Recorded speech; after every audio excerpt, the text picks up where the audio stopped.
if you can let her in. Welcome, welcome, welcome. I am gonna go ahead and go live as well. All right, welcome everyone. Today is day 3 of our 6-part series on the neurological levels and your winning edge. We're gonna talk about what's the heart of your business. I am super excited to be here with you. A few quick housekeeping, please. Let's turn the phones off so you are able to stay present. You don't need to check your emails right now or any other social media. This is the time, as we're going to go very quickly through these next 15 to 20 minutes, to stay present, because we're going to give you content-rich information. We're going to continue with the neurological levels as we did Tuesday and Wednesday, so day before yesterday and yesterday. I'm super excited that I am here yet again with the Grand Master and the CEO of the Syntax, and I just forgot the rest of the of your business, John. Forgive me, John Kurth. Over to you. So I'm president and founder of Syntactic Sales Scripting, and my tagline is the syntax of success, because syntax is the correct order and sequence something goes in. Syntax is so powerful within an NLP perspective. You get the syntax right, you're halfway there. I'm also, as Brigitta mentioned, I'm a NLP Grandmaster, and Brigitta, I would ask for you to share slides for us. And I'm the author of What Are Your Words Wearing? So NLP is at the heart of my business, and as you can tell, it's the heart of both of our businesses. And when you use the right frameworks, you can achieve rapid, successful, and aligned growth. Brigitta, over to you. Thank you so much, John. I appreciate you being here. As always, John is part of our faculty here at the NLP Center of Atlanta, and I'm excited that you all are here again. So we're going to dive right into it. Yesterday, we talked about the soul of your business, really the essence of your business, of who you are and what you want your business to be perceived as. And it was Alana that said, you often hear, she was using the office hours times this morning that we allowed you to come in. And she says, often you hear the mindset that brought you there won't get you, that brought you here won't get you there. And she never really knew of, how. Well, now with these levels that we're really deciphering for you on a very high level, she's getting a really good idea of how to do that. So yesterday we talked about and identified the soul of the business. Today we're going to talk about the beliefs and the values, which are the heart of your business. And just like a human heart, just like the human heart, the beliefs and the values, your beliefs and the values of your business pumps blood and life through the entire organization. Now, within blood is, you have the blood particles and you have oxygen that travels with the blood. Now, if you're not doing a good job and the heart doesn't pump well, then the oxygen cannot be transmitted to the other areas in the body, and in this analogy, in your business. So if the heart is not there, if the heart is not working correctly, you're going to have troubles in other areas of your business, and you might not even be aware of it, of where that stems from. And it stems from the beliefs and the values. When you're in alignment and congruent with your beliefs and your values, then you have a heart of a champion. It's like the cardio, right? So how many of you do cardio on a regular basis? Get your heart pumping.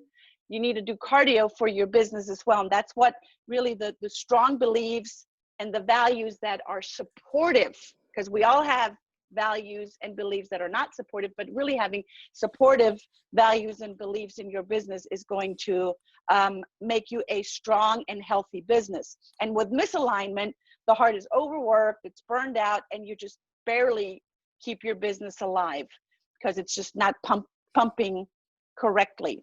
So note about the neurological levels. The higher the levels are and the greater influence you have and the lower the levels are, the less influence. So we started yesterday on the soul, which was at the very top, the mission, the purpose, and the identity. That is the highest level of influence in your business. And now we're going through the values and the beliefs. It's harder to change the higher levels. It's easier to change the lower levels. As we move down, you're going to also see that. You're going to start, as you're applying it in your own business, as you're applying it in your in your business plan and your day-to-day operations, you're going to feel and see and hear that as a feedback. So tapping into your beliefs and your values can have a profound impact on your business, and then therefore also on your personal life. John. Good. So values are the heart of the business, but NLP is all about defining your terms, because then you can have a good conversation about what it means. So values are defined as rules or habits of conduct with reference to standards of right and wrong. That's values defined. Rules or habits of conduct in reference to standards of right and wrong. So values affect how you sell and how you like to be sold. We talk about the law of requisite variety. The person with the most flexibility controls the system. So values affect how you sell and how you like to be sold too. If you can get more into their world and their values, you will be more successful. But values come from deep within the person's psyche. It comes from a very deep level. And don't mistake this for a second. People will die for their values. That is how important they are. So what are some of the sources of values? Parents and close family members, schools, religious organizations, government, culture, ethnicity, personal history. NLP, we're talking about neuro-linguistic programming. Well, when you're very young, you are literally downloading values from the very culture you're in. You're like a fish swimming in the water. Until you're much older, you're literally downloading those values into your system uncritically, unconsciously, and automatically. And most of a person's values crystallize by age 10. By then, they're largely formed and largely fixed. Think about a solution in water, and then eventually it crystallizes into a crystal. By age 10, your values are largely crystallized. So we're going to talk about and tap into how to tap into your values to make them sharper and more relief, or if you need to readjust, reframe some values that you may have downloaded unconsciously when you were a young person, to reframe them so they're no longer limiting you, they can serve you.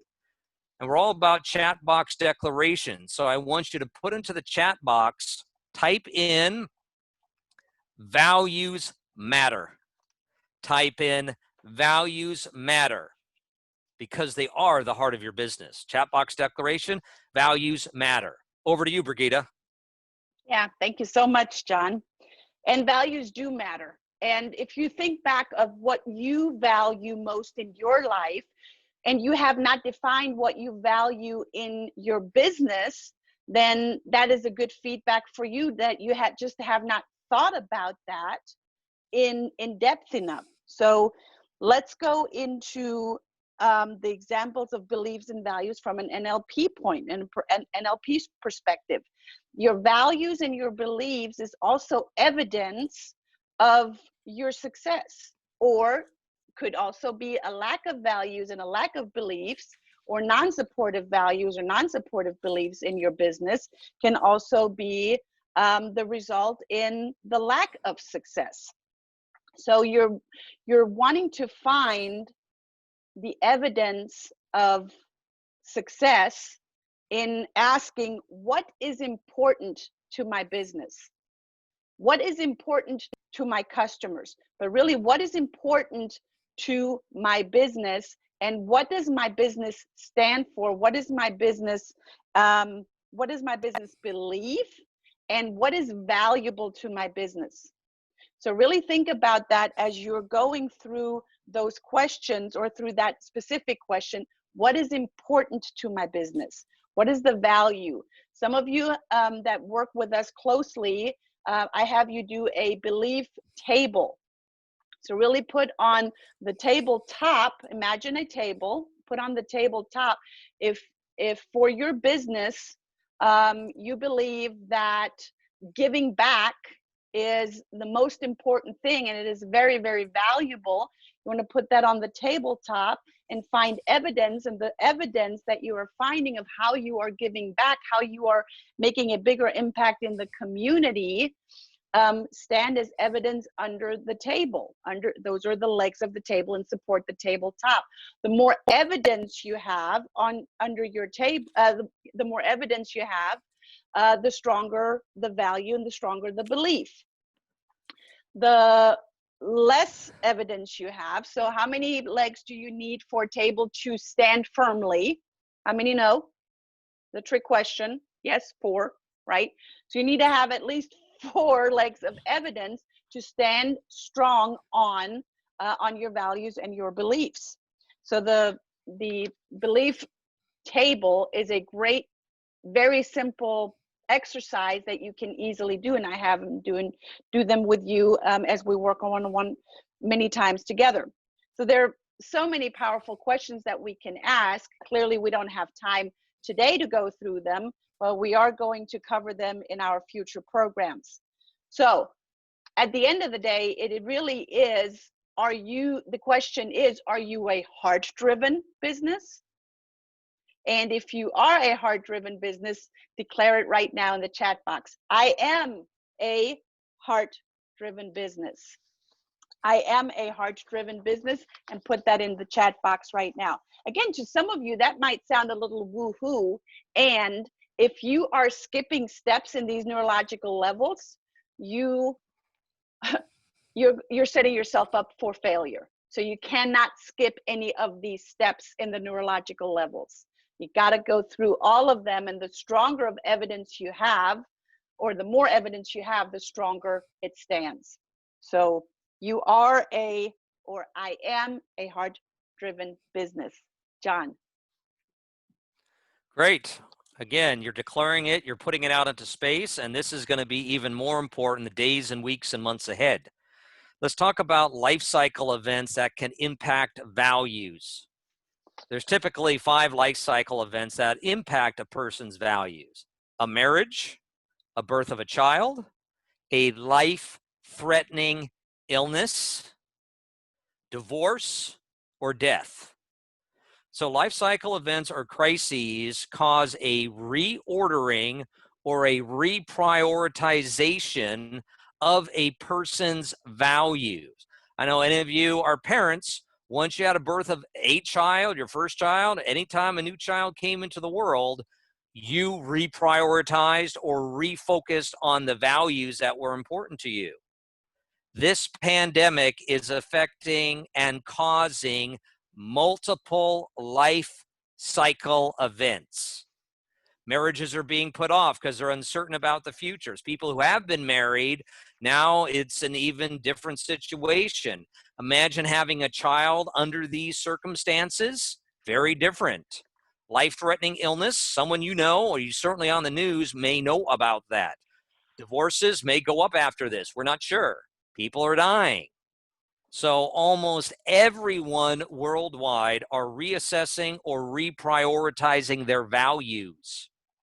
And that's why there's a tremendous opportunity to connect with new customers during their own values reassessment and reprioritization process. I said before, everything is now in play. The virus is affecting all these different values that people have, these life cycle events. Well, if you're a heart-driven business, now you have an opportunity to really connect with these new customers that you wouldn't have 2 months ago, because 2 months ago, they were semi-asleep on autopilot. They aren't anymore. Brigitta? Yes. So it's so necessary that you pump that oxygen with your heart through your business. Your heart is the center of your business, and super excited that we have gone through all of the strategies that we wanted to go through all of them with you in exactly 15 minutes. Now, I'm going to send you the recording of today, yet again, with the outline and the workbook, again, sometime today. And here's a challenge or a suggestion for you. Listen to it again. Read it again. Go through your notes again. Review what you have written down yet again, because repetition is the first law of learning. The practice will make you the master. And literally, as I have mentioned to you before, the German saying, "There's no master that has fallen from heaven." In order for you to become a master at these neurological levels and a master in your business, you want to review, implement, and review and practice more and more.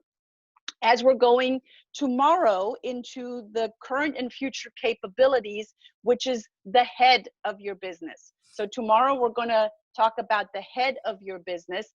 And just like any parts of your body, it's not just one or the other. It is the entire body. It is all of the levels of in the neurological pyramid, and it is all of the body parts that we are talking about right now, including the soul, which is not a body part.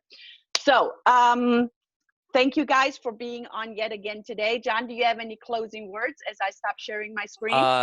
The next course is going to be next Tuesday, because today is Thursday. Yes. So next Tuesday, 9 a.m. Pacific. Alana, you're Pacific like I am, and 12 o'clock Eastern, noon for everyone else. So we're going to be talking about the head of your business, your current and future capabilities, because that's where you really manifest it and put it into action.